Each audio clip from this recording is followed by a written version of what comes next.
Welcome to Pallavi TV. మనం ఈరోజు మరొక ఇంపార్టెంట్ విషయం గురించి మాట్లాడుకుందాం. అదేంటంటే మన తెలంగాణ ముద్దుబిడ్డ, ఈ దేశ మాజీ ప్రధాని పివి నరసింహారావుకు సంబంధించి ఒక ఆసక్తికర విషయం దేశ రాజధాని ఢిల్లీలో చర్చ జరుగుతూ ఉన్నది. అదేంటో ఇప్పుడు చూద్దాం. Narasimha Rao statue in Delhi, proposal gets approval of advisory body, centres నౌడ్ awaited. అంటే ఢిల్లీలో మన పివి నరసింహారావు విగ్రహం ఏర్పాటుకు ఢిల్లీ మున్సిపల్ కార్పొరేషన్ అనుమతులు ఇచ్చిందనేది వార్త. కేంద్రం నుంచి అనుమతులు వస్తే అక్కడ ఇవే వచ్చే పివి జయంతిలోపు అక్కడ విగ్రహం ఏర్పాటు చేయాలనేది వార్త. దీనికి సంబంధించి ఇండియన్ ఎక్స్‌ప్రెస్‌లో వచ్చినటువంటి వార్త ఇది. 2 రోజుల క్రితం 12వ తారీఖు మే 12th రోజు వచ్చినటువంటి వార్త. దీని మీద ప్రస్తుతం చర్చ నడుస్తూ ఉన్నది.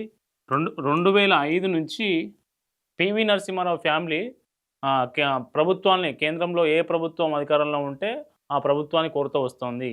ఢిల్లీలో పివి నరసింహారావు, మాజీ ప్రధాని పివి నరసింహారావుకు విగ్రహం ఏర్పాటుకు మీరు అనుమతులు ఇవ్వండి అంటూ 2005 నుంచి కోరుతా వస్తున్నది. అయితే 2024 PV Narasimha Rao charitable trust April 24 రోజున ఢిల్లీ ప్రభుత్వాన్ని పర్మిషన్ అడిగింది. ఏప్రిల్ 24 రోజు ఢిల్లీ ప్రభుత్వాన్ని పర్మిషన్ ఇచ్చింది. మనకు ఢిల్లీలో తెలంగాణ భవన్, ఏపీ భవన్ ఉన్నది కదా, ఆ ప్రాంతంలో పివి నరసింహారావు విగ్రహం ఏర్పాటు చేస్తాం, మీరు పర్మిషన్ ఇవ్వండి అని 2024 గతేడాది ఏప్రిల్ 24న ఈ trust, PV Narasimha Rao charitable trust ఒక దరఖాస్తు చేయడం జరిగింది. ఆ దరఖాస్తు మీద రీసెంట్గా మార్చి 27వ తేదీన ఢిల్లీ అర్బన్ ఆర్ట్ కమిషన్ అని ఢిల్లీ అర్బన్ ఆర్ట్ కమిషన్ దీని మీద చర్చ చేసింది.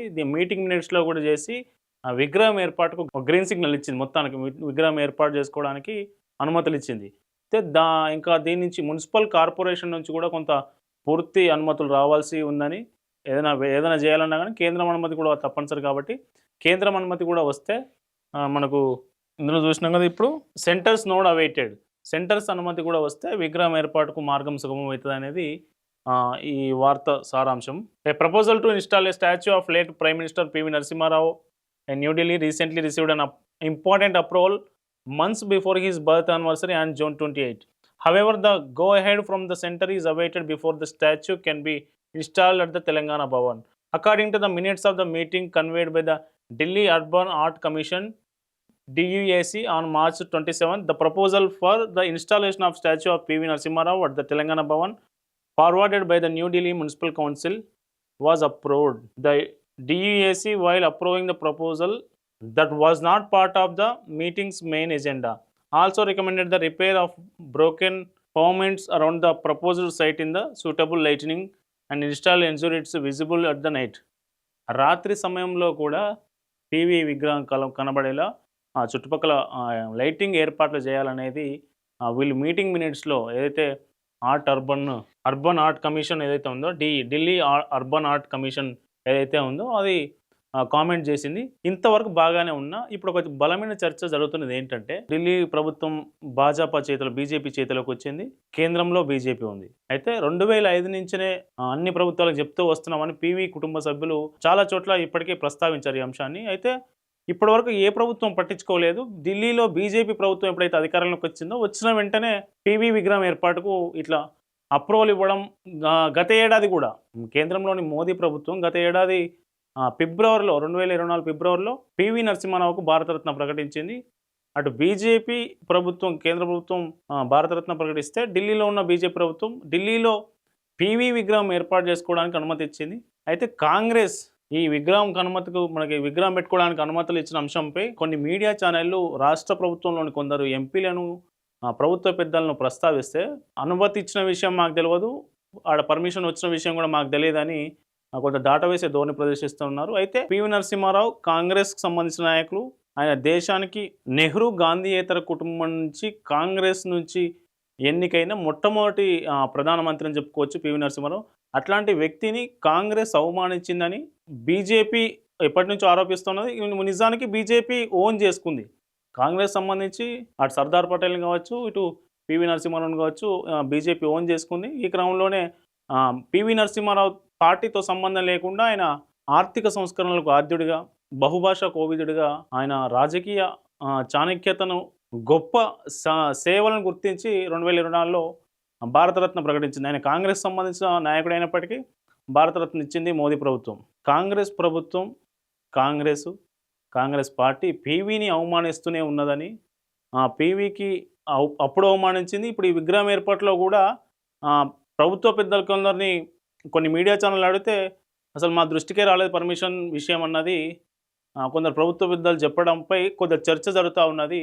అసలు పీవీకి కాంగ్రెస్ ఎట్లాంటి గుర్తింపు ఇచ్చింది, ఎట్లాంటి గుర్తింపు దక్కాల్సి ఉండే అనే దాని మీద చర్చించుకుందాం. పివి నరసింహారావు మనం ఇంతకుముందు అనుకున్నట్టుగా గాంధీ నెహ్రూయేతర కుటుంబం కాకుండా కాంగ్రెస్ నుంచి ప్రధానమైన మొట్టమొదటి వ్యక్తి తెలంగాణ సంబంధించిన తెలంగాణ బిడ్డ పివి నరసింహారావు. ఈయన 1991 నుంచి 96 వరకు ప్రధానమంత్రిగా పనిచేశారు. దాదాపు దేశానికి సంబంధించి ఆర్థిక సంస్కరణలకు అధ్యక్షుడిగా దేశాన్ని ముందుకు తీసుకెళ్లడంలో ఆయన పాత్ర ఎనలేనిదని చెప్పవచ్చు. దేశానికి ఒక 5 ఏళ్ళు ప్రధానమంత్రిగా పనిచేసినటువంటి వ్యక్తికి దక్కాల్సిన కనీస గౌరవం కూడా దక్కలేదనేది ఎప్పటి నుంచో ఉన్నటువంటి ఒక విమర్శ. వారు చనిపోయినప్పుడు ఏఐసిసి పార్టీ అధ్యక్షుడి ప్రధానమంత్రిగా కనీసం పార్టీ ఆఫీసులో లోపలి కూడా శవాన్ని తీసుకురాని ఫుట్పాత్. పివి నరసింహారావు చనిపోయినప్పుడు ఆయనకు కాంగ్రెస్ కనీసం మర్యాద ఇవ్వలేదనేది ఎప్పటి నుంచో జరుగుతున్న చర్చ. దాన్ని ఒక్కసారి కనుక ఆ రోజు ఏం జరిగింది అనేది మనం ఒక్కసారి కనుక చూస్తే ఇది పివి నరసింహారావు చివరి చూపు, అంత్యక్రియల్లో చివరి ఘట్టం ఇది. అయితే ఆ రోజు ఏం జరిగింది, 2004 డిసెంబర్ 23న ఉదయం ఆయన తీవ్ర అస్వస్థతకు గురి కావడంతో ఆయనను ఢిల్లీలోని ఎయిమ్స్కి తరలించారు. అక్కడే చికిత్స తీసుకుంటూ తుదిశ్వాస విడిచారు. తర్వాత ఆయన నివాసానికి ఆయన పార్థివ దేహాన్ని తీసుకొచ్చారు. నివాసం వద్ద అప్పుడు ప్రధానమంత్రిగా ఉన్నటువంటి 2004లో మన్మోహన్ సింగ్, కాంగ్రెస్ పెద్ద కేంద్ర మంత్రులు, పార్టీకి సంబంధించిన నాయకులందరూ ఇప్పటి నుంచి నేరుగా ఆయన నివాసానికి తీసుకెళ్తే ఆయన నివాసంలో అప్పటి ప్రధానమంత్రి మన్మోహన్ సింగ్, కేంద్ర మంత్రులు, వివిధ పార్టీల నాయకులు, కాంగ్రెస్ పార్టీకి సంబంధించిన నాయకులందరూ ఆయనను పార్థివ దేహానికి నివాళులు అర్పించారు. అయితే ఉదయం చనిపోయారు, మధ్యాహ్నం నివాళులు అర్పించారు, అంతే అయిపోయింది. ఈ చర్చ సందర్భంగా మధ్యాహ్నం ఆయన అంతిమ దహన సంస్కారాలు ఎక్కడ చేయాలనే దానిపై కొంత సందిగ్ధత నెలకొంది. కుటుంబ సభ్యులేమో ఆయన దేశానికి ప్రధానమంత్రిగా పనిచేశారు, ఆయనను ఢిల్లీలోనే ఆయన అంతిమ సంస్కారాలు జరిపించి, ఆయన దహన సంస్కారాలు జరిపించి ఆయనకు ఒక స్మృతి వనం ఏర్పాటు చేయాలి. ఇప్పుడు ఎవరైతే నెహ్రూకు, ఇందిరాగాంధీకి వీళ్లకు స్ఫూర్తి స్థలు, శక్తి స్థలు ఉన్నట్లుగానే ఈయనకు కూడా దహన సంస్కారాలు చేసి ఒక స్మారకం ఏర్పాటు చేయాలనేది ఆ కుటుంబ సభ్యులు ఆ రోజు వాళ్ళ అభిప్రాయాన్ని వెలిబుచ్చారు. కానీ ఢిల్లీలో అంత్యక్రియలు జరపడానికి ఏమాత్రం అప్పటి కాంగ్రెస్ చీఫ్గా ఉన్నటువంటి సోనియా గాంధీకి నచ్చలేదు. దీంతో ఆమె వెంటనే పివి నరసింహారావు పార్థివ దేహాన్ని హైదరాబాద్ తరలించాలని అప్పుడున్న నాయకులను ఆదేశించారు. వెంటనే వాళ్ళు ఈయన నివాసం నుంచి ప్రత్యేక విమానంలో హైదరాబాద్ తరలించడానికి తీసుకెళ్తున్నారు. తీసుకెళ్లే మధ్యలో ఇది ఏఐసిసి కార్యాలయం. ఢిల్లీ 24 అక్బర్ రోడ్లో ఉంటుంది. ఆ అక్బర్ రోడ్డు ముందుకు నుంచే దీన్ని తీసుకువెళ్తుంటే అక్కడ ఉన్న అభిమానులు, కాంగ్రెస్ కార్యకర్తలు మనకు పార్టీ ఆఫీస్లో ఉంచుతాం, పార్టీ అభిమానులు, పార్టీ సంబంధించిన ఆయన నాయకులు, కార్యకర్తలు వీళ్ళంతా చివరిసారి చూస్తారు, నివాళులు అర్పిస్తారని కొంతమంది నాయకులు చెప్తే అందుకు సోనియా గాంధీ ఒప్పుకోలేదు. ఆ పార్టీ గేట్లు మూసివేసింది. ఎప్పుడైతే ఈయన పార్థివ దేహాన్ని తీసుకొని వస్తున్నారో పార్టీ గేట్లు మూసివేయాలి, పార్టీ లోపలికి ఎట్టి పరిస్థితుల్లో తీసుకువెళ్ళడానికి అవకాశం లేదు, అసలు పర్మిషన్ లేదు అన్నట్లుగా ఆమె పార్టీ ఆఫీస్ గేట్లు మూసివేశారు. దీంతో వాళ్ళు చేసేదేం లేక అక్కడి నుంచి ప్రత్యేక విమానంలో మనకు హైదరాబాద్ తీసుకొచ్చారు. హైదరాబాద్ తీసుకొచ్చిన తర్వాత కూడా ఇక్కడ నిర్వహించినటువంటి అంత్యక్రియలకు ప్రధానమంత్రి మన్మోహన్ సింగ్ వచ్చారు, అప్పటి రక్షణ మంత్రి ఉన్నటువంటి మన ప్రణబ్ ముఖర్జీ, చిదంబరం ఆర్థిక మంత్రి, మాజీ ప్రధాని దేవేగౌడ, ఇట్లాంటి వాళ్ళందరూ ప్రముఖులు వచ్చారు. కానీ సోనియా గాంధీ ఒక మాజీ ప్రధానమంత్రి చనిపోతే ఆమె అక్కడి నుంచి ఢిల్లీ నుంచి హైదరాబాద్కు రాలేకపోయారు. ఉమ్మడి ఆంధ్రప్రదేశ్లో ఉన్నటువంటి ప్రభుత్వం కూడా కాంగ్రెస్ ప్రభుత్వమే.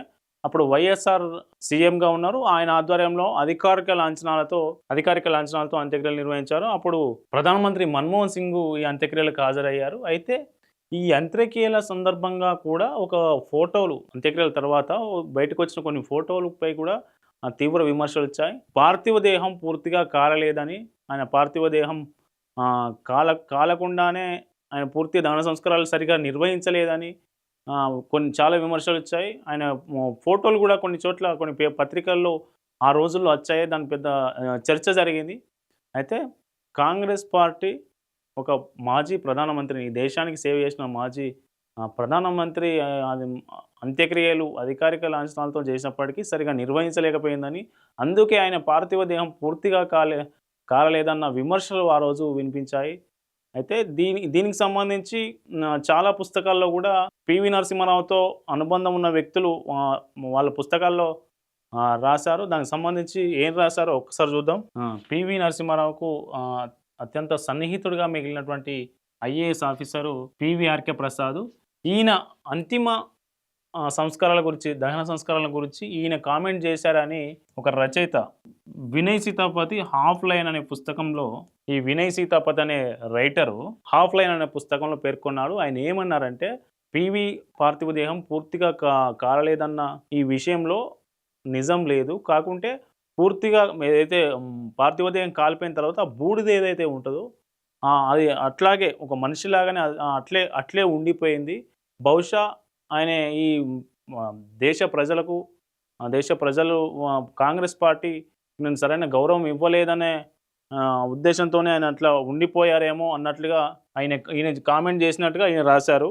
ఆ కామెంట్ ఎగ్జాక్ట్గా మనం చదివితే, ఆయన దేహం సంకాలన స్థితిలో వదిలేశారన్నది నిజం కాదు. శరీరం పూర్తిగా కాలింది. కాకపోతే కాలిపోయిన శరీరం బూడిదే అదే ఆకారంగా కనబడింది. ప్రజల మనస్సులో అది ఉండిపోయింది. ఏమైనా ఆయన మృతదేహాన్ని బలవంతంగా హైదరాబాద్కు పంపించారని, ఢిల్లీలో కాంగ్రెస్ కార్యాలయంలోకి అడుగుపెట్టనివ్వలేదని ప్రజలందరికీ తెలిసిన విషయమే.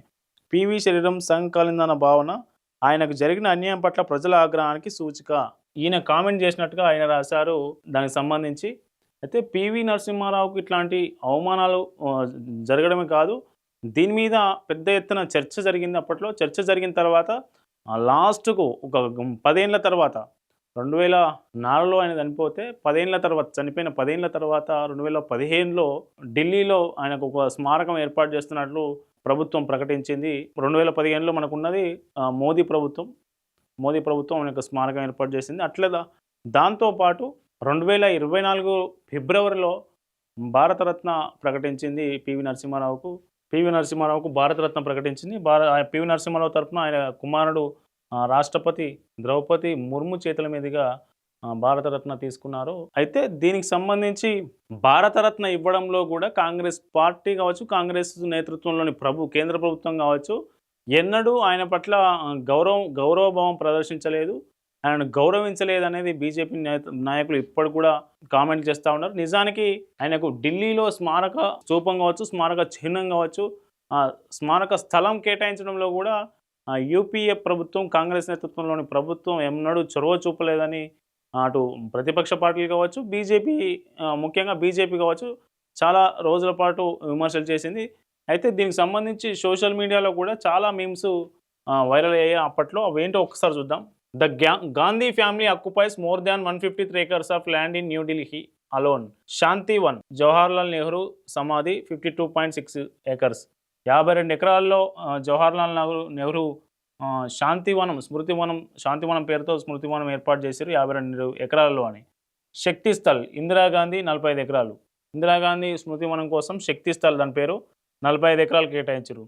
వీర్భూమి రాజీవ్ గాంధీ అయితే స్మారకం కోసం వీర్భూమి దాని పేరు, అందుకు 15 ఎకరాలు కేటాయించారు. Nehru memorial museum and library 30 ఎకరాలు. 10 జన్పథ్ సోనియా గాంధీ నివాసం అనుకుంటే ఇది 3.75 acres. తక్లక్ lane Rahul Gandhi 1.24 acres.